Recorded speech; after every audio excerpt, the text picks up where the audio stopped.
कार्यक्रमामध्ये मी मयुरेश गोखले आपले स्वागत करतो. 22 जानेवारीला राम जन्मभूमी राम मंदिराचं उद्घाटन आहे आणि या अनुषंगाने शेकडो वर्षाचा इतिहास आता समोर येतोय. अनेक वर्षापासून हे आंदोलन सुरू आहे. 1990 साली अनेक कारसेवक अयोध्येला गेले होते. एक वेगळाच काळ होता, एक वेगळाच थरार होता आणि असाच थरार अनुभवलेले एक कारसेवक आज आपल्यासोबत इथे स्टुडिओत उपस्थित आहेत. आपण त्यांच्याशी चर्चा करणार आहे आणि त्यांच्याकडून जाणून घेणार आहे की नेमकं त्यावेळेस काय काय घडलं. चला तर आजच्या भागाला सुरुवात करूया. तर आज आपल्यासोबत उपस्थित आहेत श्री विनयजी मोडक. विनय सर नमस्कार. आपले खूप खूप स्वागत आहे आमच्या स्टुडिओत. धन्यवाद. विनय मोडक सर धरमपेठ पॉलिटेक्निक येथे ऑफिस सुपरिटेंडेंट या पदावर कार्यरत आहेत. ते एक उत्कृष्ट कलाकार आहेत. त्यांना अभिनयामध्ये राज्यस्तरीय पुरस्कार मिळालेला आहे. त्याशिवाय ते कवी आहेत, लेखक आहेत आणि सुंदर गातात सुद्धा. यथार्थ या नावाने त्यांच्या अनेक कविता प्रसिद्ध आहेत. सावरकरांचे निस्सीम भक्त असणारे विनय मोडक हे राम भक्त सुद्धा आहेत आणि 1992 साली कारसेवक म्हणून ते अयोध्येला गेलेले आहेत. चला तर आता त्यांच्याकडून अनेक गोष्टी आपण जाणून घेऊया. विनय सर कसे आहात? बढिया, एकदम मजेत. आता आपण एकदम मुद्द्यावरच येऊ, पण त्याच्या आधी एक थोडस आपण हे करूया की हे राम जन्मभूमी आंदोलन किंवा हा जो प्रश्न होता हा कसा काय ऐरणीवर आला? ऐरणीवर म्हणण्यापेक्षा तसं पाहिलं तर अगदी सुरुवातीपासून हा विषय तापताच राहिलेला आहे. म्हणजे अगदी 16व्या शतकामध्ये ज्या वेळेला विदेशी आक्रांता बाबर यांनी आपल्या इथे आक्रमण केली आणि या आक्रांता जेवढे आक्रमक लोक होती यांनी एक ध्येयच ठरवलं होतं की जे जे काय म्हणून आपल्या आस्था आहेत, आपले मंदिरं आहेत यांच्यावर जोपर्यंत आघात करत नाही तोपर्यंत इथल्या हिंदूंना किंवा इथल्या समाजाला काय आपण आपल्या याच्यात काबूत करू शकत नाही. आणि म्हणून मग आपली जी खास मंदिर आहेत म्हणजे श्रीरामाचं मंदिर आणि मथुरेतलं कृष्णाचं मंदिर आणि काशी विश्वेश्वर ही जी 3 पूर्ण देशाची हिमालयापासून अगदी तामिळनाडू पर्यंत आस्थांची म्हणून आपल्या प्रतीक होती यांच्यावर त्यांनी आघात केला. आणि तेव्हापासून खरं म्हटलं तर आपल्या याच्यामध्ये सगळी उथलपुथल समाजामध्ये झाली आणि तो मुद्दा तसा तिथून ऐरणीवर आला. पण त्याच्यानंतर सुद्धा अनेक लोकांनी ह्या आक्रमकांना खूप जोरदारपणे तोंड दिलं, लढा दिला आणि प्रत्येक वेळेला त्यांच्या शक्तीपुढे आपण जरा कमी पडत गेलो. आपली एकी कदाचित कमी पडत गेली असावी म्हणून. पण हळूहळू इंग्रजांचं जेव्हा राज्य आपल्यावर आलं त्याही वेळेला हा मुद्दा पुन्हा पुन्हा पुन्हा वर आला की ते जे काय आमची ही 3 आस्थांची स्थान आहे ही आमच्याकडे आली पाहिजे यासाठी म्हणून. मग इंग्रजांनी त्यातनं काही तोडगा काढला आणि त्याच्यानंतर स्वातंत्र्य मिळाल्यानंतर मात्र आपल्याला प्रकर्षाने वाटलं की आता स्वतंत्र झालो तर आता आपला ही राम जन्मभूमी पासून जे काय आपले 3ही आस्थांची मंदिरं आहेत ज्यांच्यावर आक्रमण झाली आहेत ही मुक्त झाली पाहिजे यासाठी प्रयत्न केला आणि हा तेव्हापासून मुद्दा तापत राहिलेला आहे. आणि 1949 नंतर मात्र त्याच्यामध्ये जोर धरला आणि लढाया सुरूच होत्या, वादविवाद सुरूच होते. पण 1985 नंतर मात्र थेट 2020 पर्यंत हा मुद्दा सतत वादात राहिला, सतत चालत राहिला, त्याला लढा देत राहिलो आणि आज आपण यशस्वी झालो. 1990 ला हा जेव्हा सगळा विषय सुरू झाला होता तेव्हा आम्ही सगळे खूप लहान होतो, म्हणजे अगदी 15-16 वर्षांचे होतो. त्याच्यामुळे तुझ्या मनात जसा विषय आला ना की हे कारसेवा म्हणजे काय, तर आम्हाला त्यावेळेला अशी गंमत वाटायची की कारसेवा म्हणजे कार चालवत घेऊन जायचं आहे की काय होते. पण ते तसं नाही आहे. संस्कृत मध्ये आपण करांनी सेवा केली असं म्हणतो. तर त्या हिशोबाने आपण तिथे प्रत्यक्ष जाऊन काहीतरी प्रतिकात्मक काम केलं पाहिजे आणि म्हणून तो विषय जो आहे आपला राम जन्मभूमीचा तो सतत पेटता राहावा किंवा सतत जागृत राहावा, लोकांमध्ये त्याच्याबद्दलची जिज्ञासा निर्माण व्हावी म्हणून लोकांनी तिथे यावं आणि काही ना काही सेवा द्यावी यासाठी म्हणून तो कर सेवा करता करता मग त्याला मला असं वाटतं, कदाचित हे माझे परसेप्शन्स आहेत असे, की इंग्रजीमध्ये लिहित असताना करसेवेचं स्पेलिंग KARSEVA असं होतं आणि म्हणून तो कदाचित उच्चार पुढे जाऊन कारसेवा झाला असावा. तसे ती करसेवा आहे. अच्छा, म्हणजे त्याला कारसेवा असं करसेवाचं झालेलं आहे. तुम्ही कारसेवक म्हणून गेले होते 1992 साली, बरोबर? तेव्हा तुमचं वय किती असेल मला अंदाज नाही, पण काय नेमका मनात विचार आला आणि तुम्ही निघाले कारसेवक म्हणून? खरं सांगायचं तर 1992 ची कारसेवा होती. त्यावेळेला वयाची जस्ट 18 वर्ष म्हणजे पार झाली होती आणि सुरू झालं होतं आणि पार्श्वभूमी मात्र 1990 ची ती अत्यंत वेदनादायी अशी जी कारसेवा झाली होती ती पार्श्वभूमी त्याच्या मागे होती. आणि खरं पाहता 1985 नंतर म्हणजे ज्या वेळेला राम मंदिराची द्वारं त्याला लागलेलं कुलूप हे उघडण्यात आलं, त्याच्यानंतर तो विवाद अत्यंत चर्चेमध्ये आला. आणि तेव्हापासून ते सतत बातम्या रोज यायच्या, त्या आम्हाला ऐकायला मिळायच्या. कारण तेव्हा असे काही टीव्हीचे चॅनल्स वगैरे नव्हते, मोबाईल्स नव्हते, सोशल मीडिया नव्हती. म्हणजे एकमेव माध्यम होतं एकतर न्यूजपेपर, वार्तापत्र किंवा रेडिओवरच्या बातम्या. आणि रेडिओ सतत वाजत असायचा, त्याच्यामुळे रेडिओच्या बातम्या सतत कानावर, हा विषय सतत कानावर पडायचा. तर ही सगळी पार्श्वभूमी 1992 ला जाण्यापूर्वी होती. त्याच्यापूर्वी ही अयोध्येची 90ची कारसेवा, मधल्या काळात 1991 ला दिल्लीला एक मोठी रॅली याच्याकडून आयोजित करण्यात आली होती. त्या रॅलीलाही आम्ही सहभागी झालो होतो 4 एप्रिल 1991 ला. आणि मग आम्ही ठरवलं की आता आपण जाऊ शकतो. तर सहज अगदी विचार मनात आला, अगदी जसं काही आपण अगदी नागपूरला आपण म्हणतो ना की चल मी आत्ता जाऊन जरा धरमपेठेत जाऊन येतो किंवा बर्डीला जाऊन येतो, इतक्या सहजपणे घरी सांगितलं की आता आम्ही कारसेवेला चाललोय अयोध्येला. आणि घरातूनही काही विरोध नव्हता, कारण लहानपणापासून असं सगळं वातावरण होतं. सो अशा पद्धतीने निघून गेलो आम्ही. पण मग अयोध्येला पोहोचल्यानंतर काय अनुभव होता? अयोध्येला पोहोचल्यानंतर मात्र ते सगळं चित्र डोक्यात ठेवूनच आम्ही गेलेलो होतो. अगदी संध्याकाळी 5:30 वाजता जम्मू तावीने आम्ही कारसेवेसाठी म्हणून अयोध्येकडे रवाना झालो होतो. तर स्टेशनवर सुद्धा भरगच्च गर्दी. तिथून जे मनामध्ये सगळी ती जिज्ञासा निर्माण होत होती की आता काय होणार काय होणार. तर हळूहळू एक एक टप्पा गाठत गाठत आग्रा आलं, लखनौ आलं. आणि मग ते करता करता आम्ही बरोबर 29 नोव्हेंबर 1992 ला आम्ही इथून संध्याकाळी प्रयाण केलं. आणि दुसऱ्या दिवशी बरोबर संध्याकाळी 30 नोव्हेंबरला आम्ही अयोध्येला पोहोचलो. आणि अयोध्येला पोहोचल्यानंतर तिथे सगळी व्यवस्था व्यवस्थित, कारण योजनेने घेतलं होतं. आता तिथे आपल्या विचारांचं सरकार असल्यामुळे आता कुठल्याही पद्धतीची आडकाठी होणार नव्हती. त्याच्यामुळे तिथे ज्या पद्धतीची विदर्भाची व्यवस्था केली होती, विदर्भ हा वेगळा त्यावेळेला आपल्या योजनेमधून होता. तर तिथे जाऊन प्रत्येक राहुट्यांमध्ये जायचं, तिथे आपलं सामान ठेवायचं. सगळे कारसेवक म्हणून जेवढे कोणी तिथे लोक जमा झाले आहेत यांच्यासोबत वेगळा विचार विमर्श करायचा, अयोध्या बघायची पूर्ण, अशा पद्धतीने सगळं ते सुरू होतं. आणि प्रत्यक्ष म्हणजे 6 डिसेंबरला ती घोषणा झाली होती की 6 डिसेंबरला आपण कारसेवा करणार, ती अगदी शांततेने.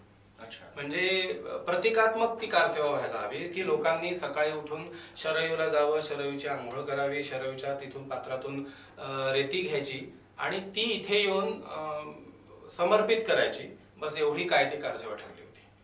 आणि आम्ही सगळे असेच या पद्धतीने रोज वेगवेगळे तिथे नेते यायचे, साधू संत यायचे, त्यांची अगदी सुंदर भाषणं व्हायची, ती भाषणं ऐकायचो. आणि 6 डिसेंबरला सकाळी 8-8:30 ला आम्ही त्या कारसेवेसाठी म्हणून निघालो. आणि ते भाषण सुरू होते, लालकृष्ण अडवाणी भाषण करत होते. मला असं वाटतं त्यावेळेला विजयाराजे सिंधिया यांचं भाषण सुरू होतं, अत्यंत द्वेषाने त्यांचं भाषण सुरू होतं. मंचावर साध्वी ऋतुंबरा होत्या, आचार्य धर्मेंद्र महाराज होते, लालकृष्ण अडवाणी होते, विजयाराजे सिंधिया होते. आणि अचानक एका कोपऱ्यामध्ये म्हणजे त्या जिथे ते 3 गुंबद होते त्या गुंबदांवर काही लोक चढलेले आम्हाला दिसले. आणि जसं आम्हाला दिसलं तर त्या भाषणामधल्या सगळ्या गर्दीतल्या लोकांनाही दिसलं. आणि मग एकच आवाज उठला, सगळे लोक उठले, ते भाषण सोडून गेले आणि सगळ्यांची धाव आपली त्या विवादित स्थळाकडे जायला लागली. आणि लाखो लोक हातात जे येईल जे सापडेल, म्हणजे अगदी लालेले बराकेट्स, त्याचे सगळे पाईप तोडून घेणे आणि ज्यांनी कोणी मिळेल दगड माती काय आपले हात यांनी प्रहार करत करत. आणि अशा पद्धतीने ती कारसेवा सुरू झाली. सकाळी साधारणतः 9:30 ची वेळ असावी कदाचित. ती अविरत त्या विवादित जो कोणता ढाचा होता त्यावर हमला होत होता, लाखो लोक त्याच्यावर चढत होते. आणि खरं सांगतो म्हणजे ते चित्र अजूनही माझ्या डोळ्यात अगदी जसंच्या तसं एखादं टेलिकास्ट आपल्या समोर व्हावं अशा पद्धतीने आहे. आणि 12 वाजता जवळपास एक डावीकडचा जो चबुतरा त्याला काय म्हणतो गुंबद म्हणू आपण, तो गुंबद पूर्णपणे ढासळला, खाली कोसळला. जसा तो ढासळला तसंच आपल्याला काहीतरी विजयाची पहिली हे मिळालेली आहे असं म्हणून जो काय म्हणून हाहाकार आणि जय जयकार, जय श्रीराम म्हणत तिथे लोकांनी हे केलं अजून ताकदीने. कारण आता हे काम थांबवायचं नव्हतं. कोणत्याही क्षणी कोणताही सरकार एखादा दबाव आणून किंवा काही म्हणून सगळ्या कारसेवकांवर बेछूट गोळीबार होण्याची शक्यता त्यावेळेला होती. बरोबर. जरी त्यावेळेला त्या विचारांचं आपल्या विचारांचं सरकार असलं तरी सुद्धा इतरत्र वातावरण जे देशातलं होतं ते पूर्णपणे विरोधाचं होतं, केंद्र सरकारपासून इतर राज्यांमधलं. त्याच्यामुळे कुठलीही आपल्याला आता हे घ्यायची नव्हती आणि अविरत काम सुरू होतं. दुपारी 2-2:30 वाजता उजवीकडला दुसरा जो गुंबद होता तो पण ढासळला. मग तर आणखीनच लोकांनी जल्लोष करायला सुरुवात केली. म्हणजे लाखो लोकांचा तो आवाज कानामध्ये अजूनही म्हणजे माझ्या हे होतोय, त्याचा नाद जो होतोय तो. कारण असे आवाज कधी ऐकलेच नव्हते त्याच्यापूर्वी. आणि करता करता संध्याकाळ आली आणि 4:45-5च्या दरम्यान तो अत्यंत महत्वाचा मोठा गुंबद तोही ढासळला. मग एकच जल्लोष केला, पण तरी सुद्धा आपण काहीतरी काम केलेलं आहे, आता ह्याच्यानंतर थांबायला नको म्हणून मग तिथे पुन्हा रामललाच्या मूर्तीची स्थापना झाली पाहिजे, ताबडतोब झाली पाहिजे. तिथे काहीतरी त्याचं व्यवस्थित स्थान निर्माण झालं पाहिजे. कुठल्याही आडकाठी विना पहिले तिथे जर रामाची स्थापना केली तर कदाचित आपण आपल्या विषयाला, या रामजन्मभूमीच्या न्यायाकरता लढू शकू. अशा पद्धतीने ती 6 डिसेंबर 1992ची कारसेवा झाली. खरंच एक थरार होता. म्हणजे तुम्ही आता सांगत होते तेव्हा मी फक्त इमॅजिन करू शकतोय, पण तुम्ही ते अनुभवलेला आहे तो थरार. म्हणजे खरंच तो काय वेळ आणि काय असेल सगळं ते. पण मग तो ढाचा जसा कोसळला आणि त्याच्यानंतर मग संध्याकाळची वेळ तुम्ही सांगितले 5-6 वाजले होते, त्यानंतर मग कारसेवकांचं पुढे काय घडलं त्यांच्यासोबत? खरं तर हे सगळं दिवसभर सुरू होतं. आम्ही सगळेच म्हणजे सगळेच कारसेवक तिथली त्या दिवशीची जेवणा खावण्याची सुद्धा व्यवस्था नव्हती, कारण सगळेजण केवळ या कामात लागले होते. संध्याकाळी 5:30 वाजता 5-5:30 वाजता तो एकदा शेवटचा गुंबद ध्वस्त झाला आणि त्यानंतर मात्र ही व्यवस्था सुरू होती. पण त्या अयोध्या आणि फैजाबाद या सगळ्या भागामध्ये बऱ्याच संख्येमध्ये मुसलमानांची सुद्धा वस्ती होती. म्हणजे आजही तिथे तुम्हाला ते पाहायला मिळते. आणि त्यांना जसं लक्षात आलं की बा अशा पद्धतीने काहीतरी आता मोठं हे झालेलं आहे, तर काय होऊ शकतं माहिती नाही देशामध्ये, त्याच्या प्रतिक्रिया काय उमटतील हे सुद्धा माहिती नव्हतं.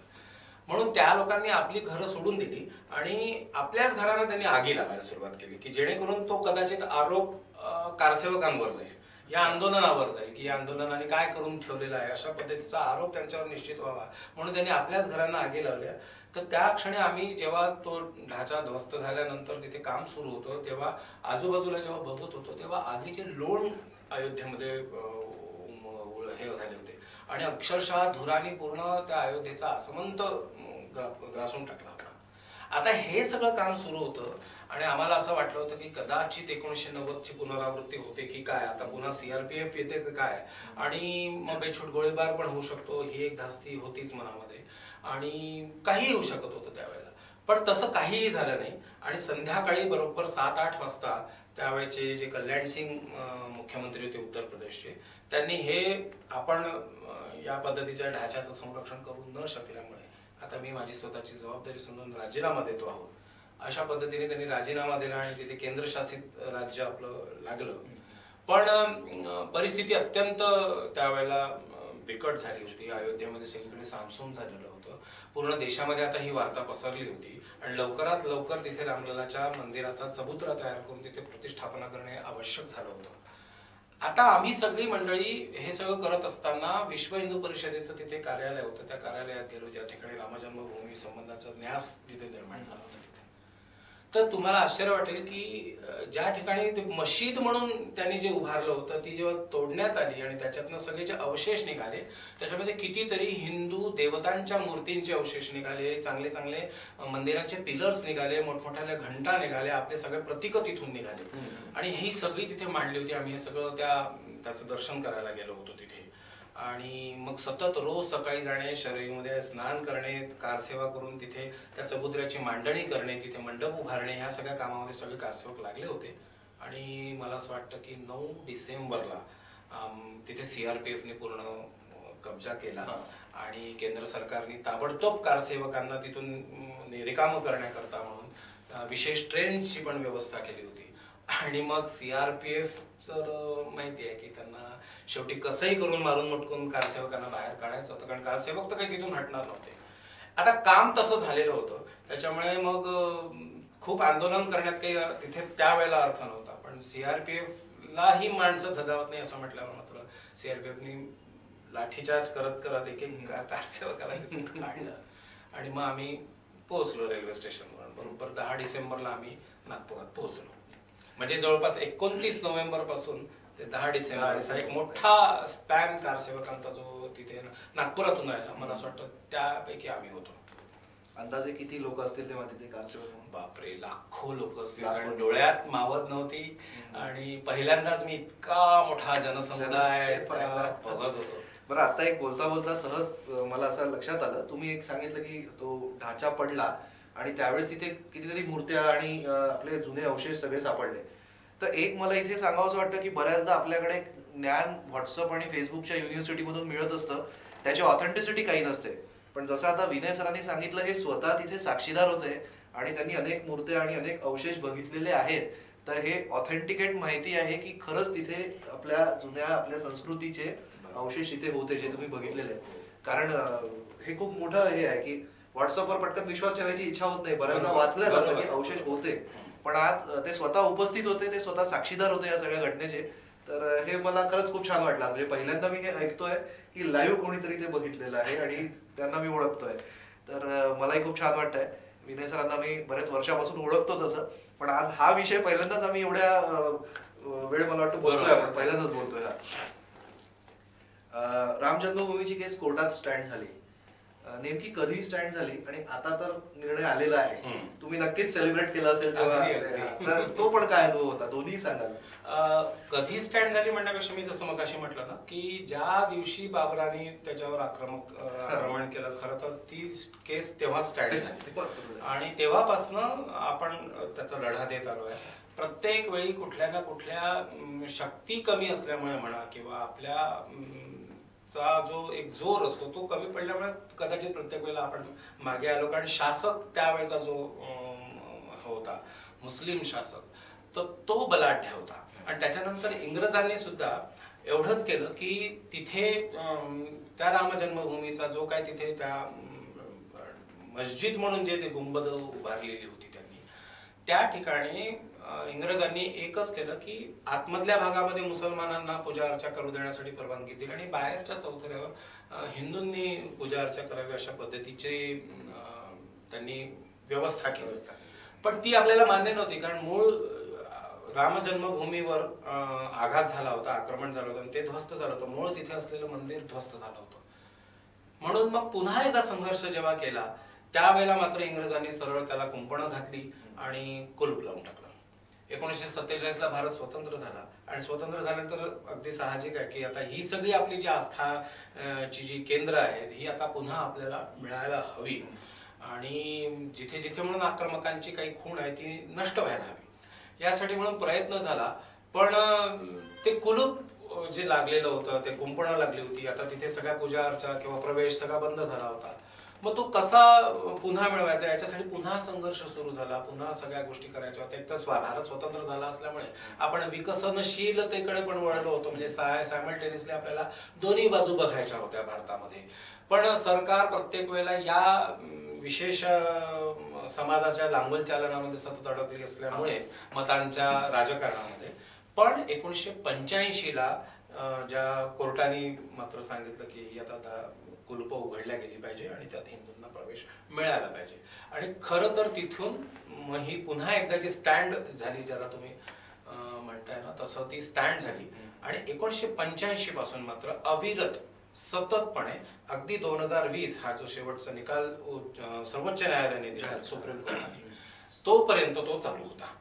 मग त्याच्यामध्ये मंदिराचे कुलूप उघडणं, त्याच्यानंतर पुन्हा संघर्ष होणं, केस सतत चालू राहणं, मग त्याच्यानंतर आणखी बरीच लोकांमध्ये जागृतीची कामं झाली आणि म्हणून मग ते 1990 ला हे सगळं व्हावं यासाठी लालकृष्ण अडवाणींनी, त्यावेळेचे जे भारतीय जनता पक्षाचे प्रमुख होते, कारण काय झालं की हा विषय जरी धर्म मार्तंडांनी संत महंतांनी उचलून धरलेला असला तरी त्याला कुठेतरी पॉलिटिकल बॅकग्राऊंड लागत असतं आणि म्हणून मग समविचारी हिंदुत्वनिष्ठ असे जे कोणी पक्ष, राजकीय पक्ष होते, या सगळ्या विषयामध्ये आले आणि मग तो विषय खरं तर पूर्ण देशातल्या प्रत्येक कोपऱ्यामध्ये जायला लागला आणि मग लालकृष्ण अडवाणींनी रथयात्रेची घोषणा केली. त्याला प्रचंड प्रतिसाद मिळाला. लाखोंनी लोक त्यांच्या सोबत असायचे, ती भाषणं ऐकायला अगदी डोळ्यात प्राण आणून लोक तिथे रात्री यशवंत स्टेडियमला म्हणा किंवा कुठे, नागपूरची गोष्ट करतोय मी, अशी प्रत्येक गावागावामध्ये असायचं ते. आणि हे सगळं करत करत 1990 ची ती अगदी अत्यंत बर्बरतापूर्वक, म्हणजे त्यावेळेला उत्तर प्रदेशमध्ये मुलायम सिंगांचं राज्य होतं आणि लालकृष्ण अडवाणींना अटक झाली होती. आता ती कारसेवा पूर्णपणे ठप्प झाली होती, पण तरी सुद्धा कारसेवा घोषित झाली असल्यामुळे अगदी स्थान मिळत नव्हतं, म्हणजे काही कुठलं बस मिळायची नाही किंवा रेल्वे मिळत नव्हती. अशा वेळेला कारसेवक अक्षरशः पायी चालत चालत जंगलांमधून वाटा काढत, भुके प्यासे म्हणजे अगदी तहानलेले राहून हे सगळी लोक कसे बसे तिथे पोहोचले होते ऑक्टोबर महिन्याच्या 1990 मध्ये. पण तिथे पोहोचल्यानंतर पुन्हा एकदा तो प्रयत्न झाला होता त्या विवादित ढाच्यावर चढण्याचा आणि ते त्याच्यावर आपला भगवा ध्वज फहरवण्याचा. तर त्यावेळेला मात्र त्या मुलायम सिंगांनी त्यांच्या शासनाला आदेश दिले, पोलिसांना आदेश दिले की यांच्यावर बेछूट गोळीबार करा. संत असो, मोठा कोणीही असो, म्हातारा असो, बाल असो, महिला असो, या सगळ्यांवर लाठी प्रहार करण्यात आले. अक्षरशः त्यांना सळो की पळो करून सोडण्यात आलं आणि त्यांच्यावर बेछूट गोळीबार केला. त्याच्यानंतर तिथलं जे वातावरण होतं शरयूच्या पुलावर, अक्षरशः लाखो चपलांचा तिथे ढीग पडलेला होता आणि अत्यंत निंदाजनक काम असं त्या मुलायम सिंगाच्या शासनाने केलं. ते म्हणजे असं की व्हिडिओमध्ये बघून बघून कारसेवकांना पकडायचं आणि मारायचं. त्यात कोठारी बंधूंचं एक सगळ्यात मोठं हत्याकांड या मुलायम सिंगांनी केलं. आणि जिवंत असो किंवा मेलेले असो यांना करकचून बांधल्या जायचं, पोत्यामध्ये डांबल्या जायचं आणि ही सगळीच्या सगळी शरीराची म्हणजे काही तर प्रेतळ, काही तर जिवंत असताना सुद्धा, केवळ जखमी अवस्थेत असताना सुद्धा या सगळ्यांना पोत्यात अक्षरशः डांबून बांधून शरयूमध्ये फेकून देण्यात आलं होतं. आणि ह्याचे पडसाद जे नंतर उमटले ते इतके हे होते की त्याच्यानंतर देशामध्ये पुन्हा एकदा भारतीय जनता पक्षाचं किंवा राम मंदिर किंवा हिंदुत्वावर विश्वास ठेवणारे, या देशाच्या संस्कृतीवर विश्वास ठेवणाऱ्या विचारांच्या लोकांचं सरकार आलं आणि मग हळूहळू हा विषय न्यायालयामध्ये पुन्हा एकदा लढण्यासाठी आपली लोक सरसावली आणि अत्यंत ह्याच्याप्रमाणे त्यांनी प्रमाणं दिली की रामाच्या अस्तित्वालाही लोक नाकारत होती. म्हणजे वाल्मिकींनी हे जे काय रामायण लिहिलं ही एक कथा काल्पनिक आहे आणि याच्यामध्ये कोणीतरी नायक आहे, कोणीतरी राम नायक आहे आणि सीता ही नायिका आहे आणि अशा पद्धतीचं काहीतरी ते वर्णन असावं, अशा पद्धतीचा भ्रम लोकांमध्ये पसरवण्याचा पाप विरोधी लोकांनी केलं. पण त्याला प्रमाण देत देत रामाच्या अस्तित्वाचा, सीताहरण झाल्यानंतरच्या श्रीलंकेमध्ये झालेल्या युद्धाच्या अस्तित्वाच्या, या सगळ्या सप्रमाण घटना, जन्माच्या घटना, अगदी काळ, वेळ, तिथी, अक्षरशः अँगल्स सुद्धा सांगून की नेमका कुठे त्यांचा जन्म झाला, इतके प्रमाण आपल्या शास्त्रांमधून देऊन लोकांनी न्यायालयीन लढाई लढली. आणि जवळपास मला वाटतं की 9 नोव्हेंबर 2020 ला सर्वोच्च न्यायालयाने आपल्या बाजूने निकाल दिला आणि मंदिर स्थापनाचा मार्ग मोकळा. आणि आता जसं की तुम्ही सांगितलं, हा एक मोठा प्रवास आहे, अनेक जणांचे त्याच्यामध्ये बलिदान आहे, त्याग आहे, भयानक संघर्ष आहे. आता 22 जानेवारीला आपलं उद्घाटन आहे राम मंदिराचं. तर याचं समजा श्रेय द्यायला झालं असं एका व्यक्तीला कदाचित देता येणार नाही, तरी तुमच्या दृष्टीने तुम्ही कोणाची नाव घ्याल? श्रेय खरंच असं देता येत नाही कोणाला, कारण इतक्या लोकांनी आपले प्राण त्याच्यासाठी दिले आहेत. म्हणजे ज्या पद्धतीने क्रांतिकारकांनी आपल्या देश स्वातंत्र्याकरता म्हणून प्राण दिली आणि आपल्याला आज इतकं छान स्वातंत्र्य आपण उपभोगतो आहोत, तसंच आज या 22 जानेवारीच्या आनंद सोहळ्यामध्ये आपण सगळे अत्यंत भाग्यवान आहोत की आपल्या समोर, म्हणजे पूर्वजांसमोर असं म्हणतात की पूर्वजांनी आजपर्यंत आक्रमकांनी पाडलेली मंदिरं बघितली.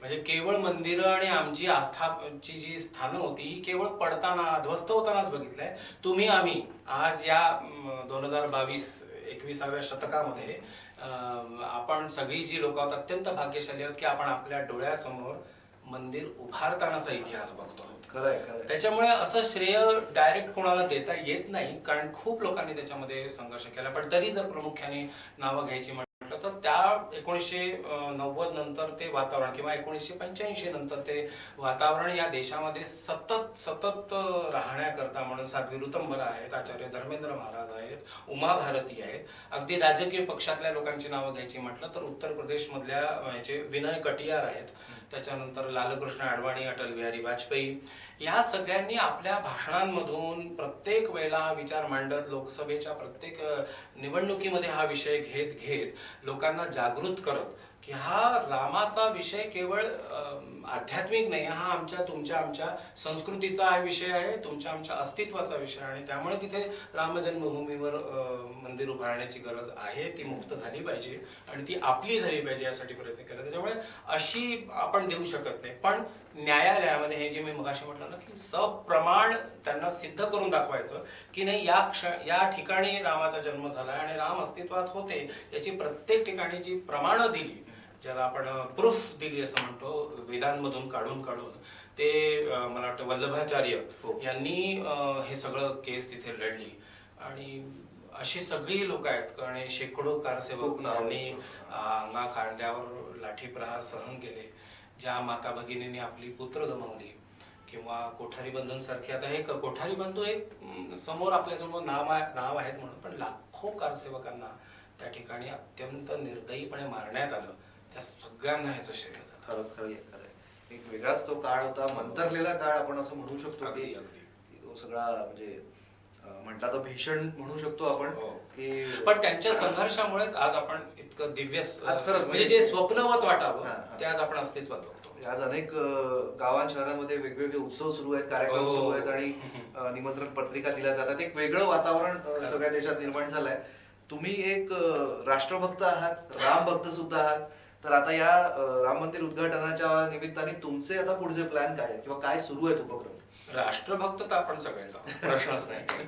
आणि आज तर मला असं वाटतं म्हणजे खूप पर्सनली मी हे म्हणत नाही, परंतु गेल्या काही 10 वर्षामध्ये या देशामधलं वातावरण हे एका वेगवेगळ्या पद्धतीने झाले आहे. भारताची पुन्हा एकदा विश्वामध्ये एक नव्या पद्धतीने ओळख निर्माण झालेली आहे.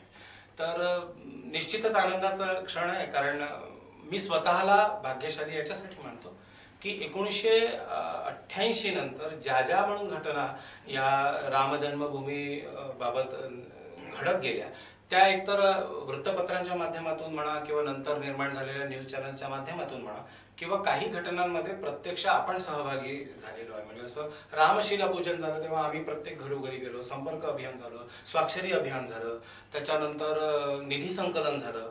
आणि असं करता करता 9 नोव्हेंबर 2020 ला ज्या वेळेला सर्वोच्च न्यायालयाने सांगितलं की हिंदूंची जागा आहे आणि ज्या ठिकाणी म्हणून रामाचा जन्म झाला त्याच ठिकाणी राम मंदिराची निर्माण झालं पाहिजे, आणि तो एक मोठा आनंद होता. आणि त्याच्यानंतर 5 ऑगस्ट ला जी भूमिपूजन झालं, या सगळ्या घटनांचा मी आणि आपण सगळे साक्षीदार असल्यामुळे मला अत्यंत भाग्यशाली वाटतंय की आपण 6 डिसेंबर 1992 ला अयोध्येत होतो आणि आता कुठल्या तरी व्यवस्थेच्या माध्यमातून मी 22 जानेवारीला तिथे जाऊ शकत नाही. पण मग ते करण्याकरता मात्र आम्ही इथे सगळ्यांना त्या अक्षता ज्या अभिमंत्रित आहेत, ज्या रामाच्या चरणाशी लावून आणि त्या अभिमंत्रित करून, त्या पवित्र करून प्रत्येक घरोघरी प्रत्येक माणसापर्यंत अक्षता देऊन त्याचं निमंत्रण देतोय की 22 जानेवारीला जरी आम्ही जाऊ शकत नसलो तरी आम्ही कुठेतरी एक ठरवून ठेवू की पुढील वर्षभरात किंवा पुढील 2 वर्षात जेव्हा केव्हा आम्ही अयोध्येला म्हणजे आम्ही अयोध्येला जाणारच आहोत, हा प्रण आपल्याला करायचाच आहे. आणि जेव्हा आपण तिथे जाणार त्यावेळेला रामाच्या चरणी आम्ही अक्षता अर्पण करू आणि तोपर्यंत मात्र त्या देवघरामध्ये रामाचं अस्तित्व, प्रत्यक्ष रामाचं, अयोध्येतल्या रामाचं अस्तित्व ठेवण्याकरता म्हणून ठेवणार आहोत. तर हा सगळा प्रकार सुरू आहे आणि निश्चितच याच्यासाठी आता आमचे रोज भेटीगाठी सुरू आहेत, रोज कार्यक्रम सुरू आहेत. मंदिर वही बनाएंगे नावाचा आम्ही कार्यक्रम 30-35 वर्षापूर्वी व्हायचा, त्यावेळेला या सगळ्या परिस्थितीचं वर्णन त्या गीतांमधून व्हायचं. तो आत्ताच काल परवा पुन्हा झालेला आहे कार्यक्रम. असे कार्यक्रम सुरू आहेत. वातावरण अत्यंत उत्साहाचं आहे. 22 तारखेला दिवाळी साजरी करायची आहे, घरोघरी रांगोळ्या करायच्या आहेत, तोरणं मांडायच्या आहेत, ध्वज उभारायचे आहेत, मिठाया वाटायच्या आहेत, सगळ्यांचं अभिनंदन करायचं. म्हणजे असं म्हणू शकतो की सध्या सगळीकडे सोशल मीडिया आणि ऍक्च्युअल जगात सुद्धा राममय वातावरण आहे. पूर्ण विश्वात राममय वातावरण आहे. बरोबर आहे. खरंच विनय सर, खूप नवीन पैलू, नवीन गोष्टी तुम्ही आज इथे सांगितल्यात कारसेवकांचे अनेक वेगवेगळे किस्से तुम्ही सांगितलेत, नेमकं काय तेव्हा घडलं. आणि स्वतः विनय सर त्याचे साक्षीदार असल्यामुळे खरंच एक वेगळी मजा येत होती. त्यांनी ते काही काही किस्से सांगितले आणि काही काही खरंच खूप भीषण होते की मन सुन्न झालं. म्हणजे असं नव्हतं व्हायला पाहिजे खरं. तेव्हा अशा काही गोष्टी तुम्ही सांगितल्या की किती त्यांच्यावर अत्याचार झाले. झाले होते. खरंच एक आजचा एपिसोड आपल्या सगळ्या दर्शकांसाठी खूप महत्वाचा असेल की नेमकं सगळं हे काय प्रकरण आहे, काय नेमकं त्या काळी झालं आणि तेव्हाचा संघर्ष, तेव्हाचा इतिहास हा सगळ्या लोकांसमोर त्याच्यामुळे येणार आहे. विनय सर, तशा बऱ्याच गोष्टी आहेत अजून, पण आपल्याला थोडंसं वेळेचं बंधन आहे. आपण इथे आलात आमच्या स्टुडिओमध्ये आणि खरंच खूप छान वाटलं हे सगळं ऐकून. आपले खूप खूप धन्यवाद. तुम्हाला काहीतरी बोलायचं आहे? फक्त एवढंच मी म्हणेन हो. की आपल्याला अत्यंत भाग्याने राम मंदिराचं निर्माणाचं कार्य बघायला मिळतंय. पुढे आपल्या हातून अशी कुठलीही चूक होऊ नये की कुठल्याही परप्रांतीयांचं, विदेशी लोकांचं, आक्रमकांचं आमच्या देशावर पुन्हा एकदा आक्रमण होईल, पुन्हा एकदा आम्ही गुलाम होऊ आणि पुन्हा एकदा आमची आस्थापना, आमची आस्थांची चिन्ह ही सगळी पायी तुडवल्या जातील, असं कदापि होऊ देऊ नका. त्याच्यामुळे प्रत्येक आजच्या नवीन पिढीला हा सगळा इतिहास पुन्हा सांगा. अयोध्या, काशी आणि मथुरा ही 3 स्थानं तर आमच्या अत्यंत जिव्हाळ्याची आहे. ही पुन्हा एकदा निर्माण झाली पाहिजे आणि ती तशीच टिकली पाहिजे. हा मात्र आपण दृढ विश्वास नवीन पिढीला दिला पाहिजे. नक्कीच नक्कीच. आमच्या शंखनादच्या माध्यमातून आमच्या दर्शकांपर्यंत हे विचार नक्कीच पोहोचतील. आणि आमचा शंखनादचा नेहमी एक असाच प्रयत्न असतो की आपल्या इंटरव्ह्यूच्या मार्फत ह्या सगळ्या गोष्टी आल्या पाहिजेत आणि तरुण पिढीला, स्पेशली तरुण पिढीला याबद्दल बऱ्याच नवीन नवीन माहिती यामार्फत मिळेल. विनय सर, परत एकदा आपले खूप खूप धन्यवाद. आपण इथे आलात खूप आभार. आणि खरंच खूप छान वाटलं. आमच्या सगळ्या शंखनादच्या टीम कडून आपले खूप खूप आभारी आहे. जय श्रीराम. जय श्रीराम.